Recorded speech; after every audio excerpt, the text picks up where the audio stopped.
If you want to improve video recording quality on Samsung Galaxy S26 Ultra, if you go to the camera app and switch to the video mode, then of course first at the top over here we can choose the video size. You can of course record in the highest resolution possible, which is 8K, but there's a smaller drawback. With 8K resolution you can only record in 30 or at 30 frames per second. You can switch to 4K resolution instead, so Ultra HD, which is of course more than enough. And over here we can switch to 60 frames per second. So we have a choice between either higher higher amount of frames, or a bigger resolution. Usually 8K resolution nowadays is a little bit too much, and there are very little cases where you want to probably use 8K resolution, so you might want to stick with 4K instead. But still, it's good to know that we have that option, of course.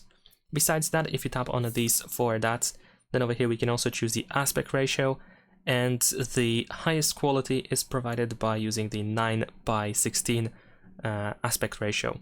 This is the standard ratio that of course we use on this phone. Of course we can switch that if you want to, but still, if you're looking for the best resolution and quality, then you probably want to use 9:16. We can also go to settings, and over here in the camera settings we can choose the video format, and you can choose between HEVC and H.264 video format. The better quality is provided by HEVC over here. We can also toggle high bitrate videos, which also improves the quality of videos, because more bitrate your video has, the better it looks.